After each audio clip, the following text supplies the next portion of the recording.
Welcome back to my channel. और आज हम लोग पढ़ने वाले हैं अब पार्ट 2 इसका। हमने पार्ट 1 में बहुत ही ज़्यादा बेसिक चीज़ें कंप्लीट की थी कि क्या क्या रिप्रोडक्शन होता क्या है ना, ये सब कुछ हमने कवर अप किया था। फिर लास्ट में जब मैंने आपको एक टाइप्स बताई थी उसमें कि कितनी टाइप्स की रिप्रोडक्शन होती है, तो इस वाले पार्ट में we will be discussing about that कि कितनी टाइप्स होती हैं, और एक पर्टिकुलर टाइप जो होती है जो कि एसेक्सुअल रिप्रोडक्शन है उसको हम लोग डिस्कस करना स्टार्ट करेंगे।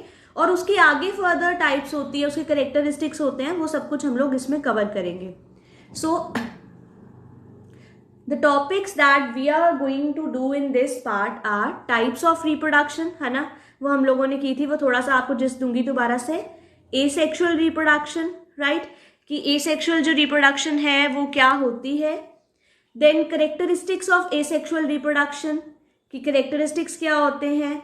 Then occurrence of asexual reproduction, कि किन ऑर्गेनिजम्स में एसेक्सुअल रिप्रोडक्शन जो है ये होती है।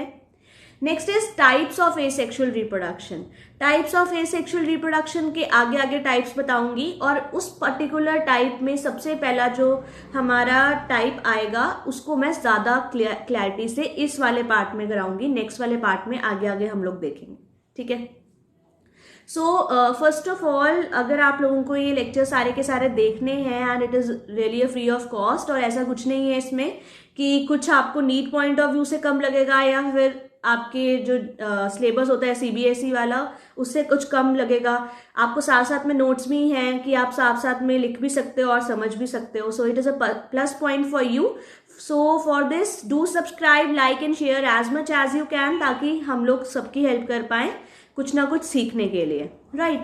Okay, so you can now follow me on Instagram as well as Mitanksha Taneja, and वहाँ फॉलो कर सकते हो। एंड वहाँ पर आप जितनी भी आपकी क्वेरीज रहती हैं वहाँ पर आप मेरे को डीएम भी कर सकते हो, right.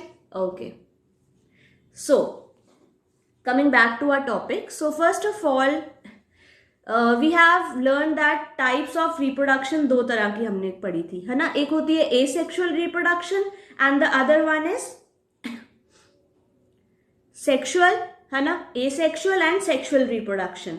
So now we will be doing the asexual reproduction in detail. So first of all, what is asexual reproduction, ठीक है। हम सबसे पहले जब भी कोई बायो की टर्मिनोलॉजी पढ़ते हैं तो हम क्या करेंगे, उसको स्प्लिट करेंगे, right. We will split. A मतलब एक, ठीक है, सेक्सुअल रिप्रोडक्शन हो रही है तो एक, जहां पर सिर्फ एक सिंगल पेरेंट इन्वॉल्व होता है। So when offspring is produced by a single parent with or without the involvement of gamete formation, ठीक है। क्या होता है कई केसेस में, वैसे मोस्टली केसेस में अगर देखा जाए तो वहां पर एसेक्सुअल रिप्रोडक्शन में there is no formation of gametes, right.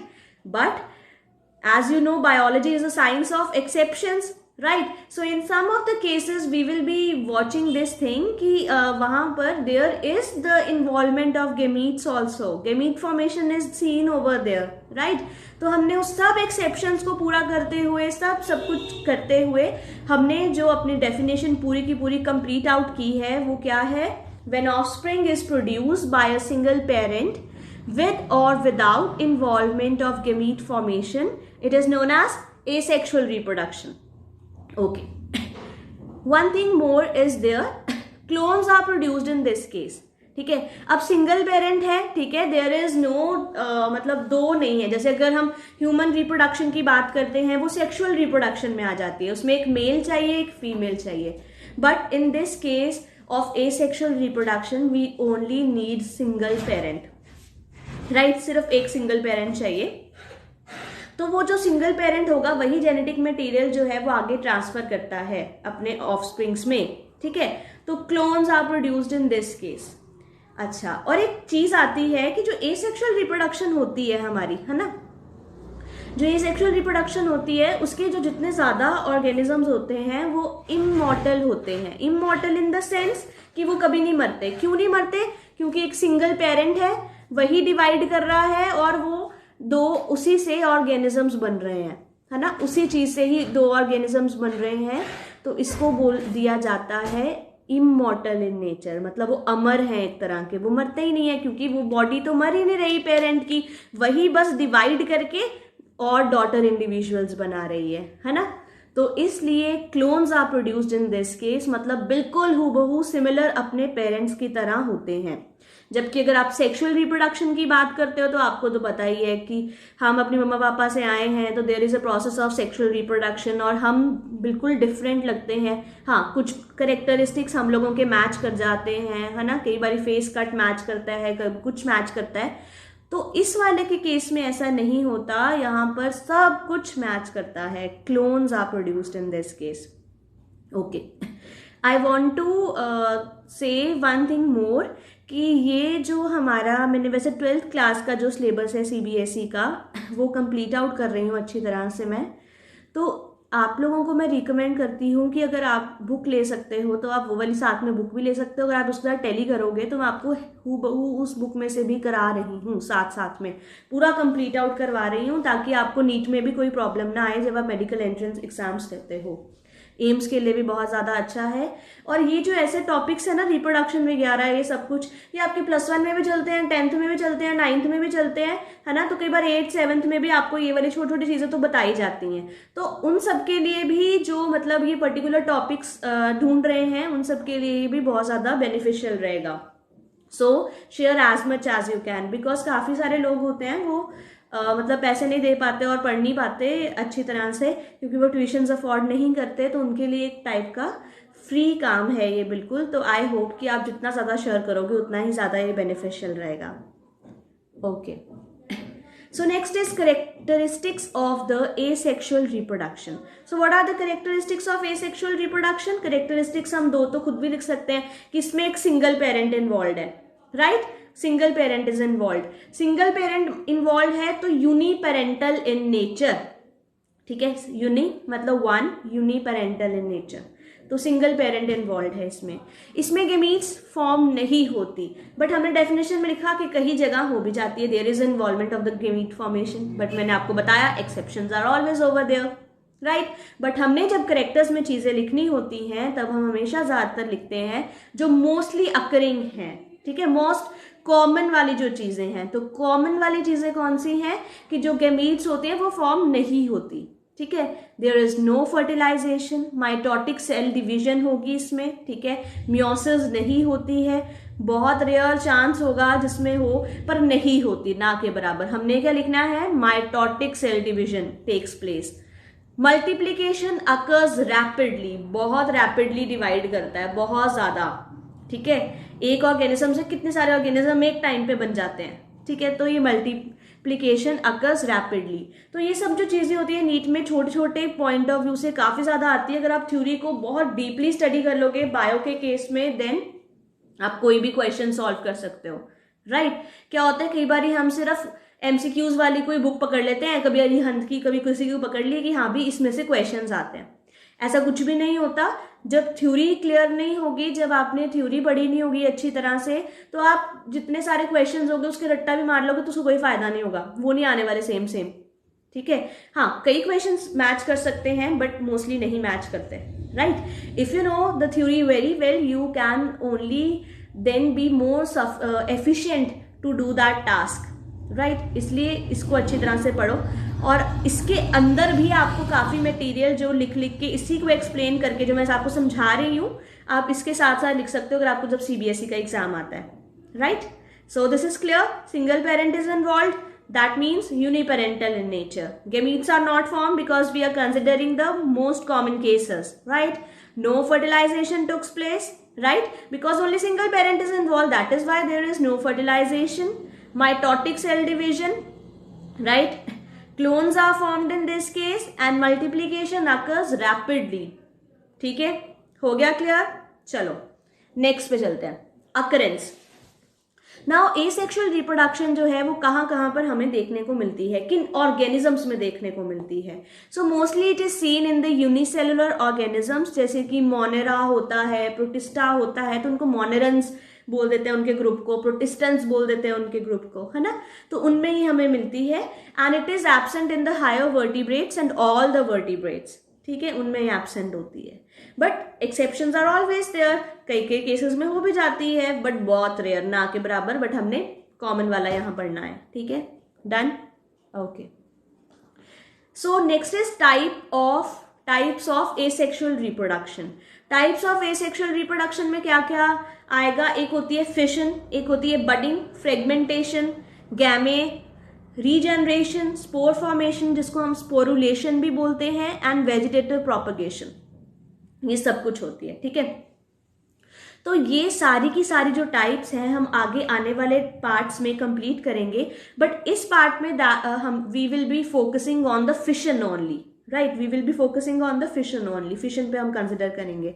So what is fission? First of all, fission होता है किसी चीज का कट होना. ठीक है, फिशन हम क्या बोलते हैं? फिशन का मतलब होता है कट होना. So there are basically 3 types of fission. ठीक है, फिशन की डेफिनेशन नहीं कोई पूछने वाला, फिशन की टाइप्स पूछेंगे आपसे कई बारी. तो binary fission is there, multiple fission is there, and plasmotomy. Right, ये 3 कैटेगरीज हैं फिशन की, आगे टाइप्स हैं. पर जब आपने कभी भी फिशन को डिस्क्राइब करना है तो फिशन की डेफिनेशन जरूर लिखनी है. ठीक है, सो आज जो हम करने वाले हैं, सबसे पहले we will be doing the binary fission. ठीक है, एक बाइनरी फिशन की कैटेगरी लेंगे. मैंने इस हिसाब से स्लाइड्स अरेंज की हैं ताकि आपको एक के सब टाइप्स जो हैं वो बहुत इजीली समझ आ सकें कि किसके अंदर क्या क्या है. ठीक है, ओके, मैंने तभी थोड़ा छोटा रखा है उसमें. Next is binary fission. ठीक है, binary fission means, binary means one, single. So in this the parent organism divides into 2 halves. देखो यहाँ एक पेरेंट सेल आपको दिख रहा है, ये 2 हाफ्स में डिवाइड कर रहा है. ठीक है, suppose this is the parent organism, इसने करनी है डिवीजन. ठीक है, तो उसने क्या किया, ये अपने आप को 2 हाफ्स में डिवाइड कर लिया. ठीक है, और हर एक जो दोनों हाफ्स जो उसके हुए हैं, 2 टुकड़े हुए हैं उसके, उसने अलग करके 2 ऑर्गेनिज्म बना दिए. New daughter cells are form through this. ठीक है, so parent organism divides into 2 halves. Each half forms an independent daughter organism. That is why it is known as immortal in nature. Right? इसीलिए इसको immortal बोला जाता है. So this is the case, binary fission. Right?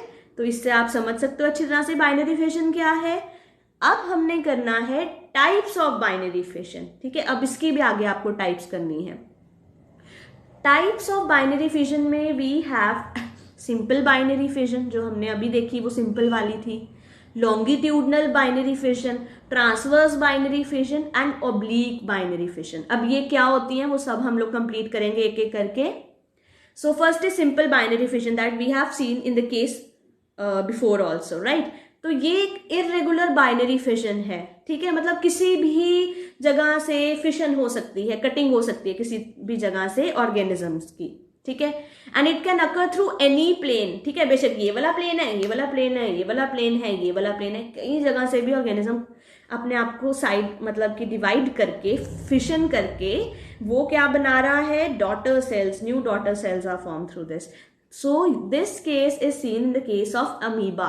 तो ऐसे ऐसे जो छोटे छोटे से जो क्वेश्चन होते हैं नीट में आते हैं कि अमीबा के केस में कौन सी वाली बाइनरी फिशन होती है ना. तो that is simple binary fission. तो यहाँ पर आप देख सकते हो अमीबा आपको शो किया गया है, उसने अपनी बॉडी को डिवाइड किया है और 2 हिस्सों में डिवाइड किया है. ठीक है, 2 डॉटर सेल्स की फॉर्मेशन हुई है. So this is about simple binary fission. Right, okay. Next we have is longitudinal binary fission. अब सुनने में लग रहा है कुछ लॉन्ग है ना. So plane of division passes along the longitudinal axis. ठीक है, लॉन्गिट्यूडनल मतलब लंबाई वाली एक्सिस में. तो इसमें जो होता है ये ज्यादातर फ्लैजेलेट्स में होता है. फ्लैजेलेट्स मतलब जिनमें फ्लैजेला प्रेजेंट होता है मूवमेंट के लिए, उन ऑर्गेनिजम्स में ज्यादा मिलता है. एग्जाम्पल है इसकी Euglena. Examples are must in the case, and जब आप सीबीएसई में करते हो तो diagrams are also must in that case. Right, so it occurs in the flagellates, Euglena. ठीक है, फ्लैजेलम इसमें क्या करता है, सबसे पहले डिवाइड करता है और उसके बाद में बॉडी डिवाइड करती है. ये क्वेश्चन एक बार एम्स में आया था, तो इसका ध्यान रखना कि फ्लैजेलम जो है वो डिवाइड करता है सबसे पहले, उसके बाद बॉडी डिवाइड करती है. ठीक है, यूग्लिना का केस आप लोग देख सकते हो यहाँ पर. फ्लैजेला वाली साइड से होना स्टार्ट होती है लॉन्गिट्यूडनल डिवीजन, फिर इस तरह से वो डिवाइड कर रहा है और 2 यूग्लिना न्यू फॉर्म हो रहे हैं. Right, this is the longitudinal binary fission. आपने देखा होगा कि जो पेरेंट है वो कहीं नहीं जाता, बस वो डिवाइड हो जाता है, वो नया रूप धारण कर लेता है. Right, so this is. the immortality of the nature of the asexual reproduction. Next is transverse binary fission. Transverse के केस में ट्रांसवर्स एक्सिस से होगा, ठीक है। तो इसमें आ जाएगा हमारा पैरामीशियम, प्लेनेरिया, डायटम्स, बैक्टीरिया, ठीक है। बट इसमें एक एक्सेप्शनल केस भी है कि एक जो पैरामीशियम होता है उसका मेगा न्यूक्लियस डिवाइड करता है ए माइटोसिस से। ए माइटोसिस मतलब जहां माइटोसिस नहीं होती है, वाइल जो उसका माइक्रो न्यूक्लियस है इट डिवाइड्स बाय माइटोसिस, ठीक है। तो ये जो लाइन है काफी ज्यादा इंपॉर्टेंट है, एक दो बार ये एम्स में आ चुकी है, तो एम्स के एग्जाम में आ चुकी है, तो उसको ध्यान से करना। तो आप यहाँ पर पैरामीशियम का केस ही देख रहे हो डायग्राम के अंदर, वहां पर आप देख सकते हो माइक्रो न्यूक्लियस बताया गया है, सब कुछ बताया है वो किस तरह से ट्रांसवर्स एक्सिस से फिशन हो रही है। तो ये है transverse binary fission, right, okay. Next is, and the last is oblique binary fission. So what is oblique binary fission? The plane of division is oblique, ठीक है, पता नहीं चलता कुछ खास उसका, और ये सिरेशियम के केस में मिलता है, और इसके बेसिस पे जो क्वेश्चंस है वो काफ़ी कम बार आए हैं, मोस्टली नहीं पूछा जाता। सो आई होप सो कि आपको ये सारा का सारा अच्छी तरह से समझ आया है। This is very very much simpler in nature, and मैं धीरे धीरे करके पार्ट वाइज इसलिए डालूंगी, एक तो I am busy with exams and तो पार्ट वाइज से एक और चीज़ हो जाती है कि आपको समझ ज़्यादा आता है। आपने आज इतना पढ़ लिया तो आपको इतना समझ आएगा, है ना, तो उसमें आपको ज़्यादा कन्फ्यूजन भी नहीं रहेगी। अगर इतना ज़्यादा आज इकट्ठा ही करा दिया जाए तो आपको उसमें कुछ समझ भी नहीं आएगा। तो इसमें सब डिविजन से आप डीपली स्टडी करोगे, बिकॉज ऐसा तो कुछ है नहीं कि मैंने छुपा के रखना है। These are the free lectures that you are watching, and इसमें कुछ नहीं है कि मतलब इसमें कम डाला गया है, ठीक है, इसमें कुछ कम नहीं डाला गया। It is beneficial for both NEET and AIBMT and your 12th class CBSEs, 11th class के लिए भी जो रिप्रोडक्शन चैप्टर वगैरह होता होगा तो उसमें आएगा, या 7th 8th 9th 10th में जो रिप्रोडक्शन वाली चीज़ें आती हैं उनमें से वो अगर उनको एक्स्ट्रा पॉइंट्स लेने हो, ठीक है, तो वो इसमें से ले सकते हैं, and it is beneficial for everyone, right. So this is all about today, so do subscribe, like and share as much as you can. और जो लोग मतलब नहीं अफोर्ड कर पाते कई बार स्टडीज, तो उनके लिए तो काफ़ी ज़्यादा बेनिफिशियल है। So share as much as you can and help as much as you can. Thank you, bye bye.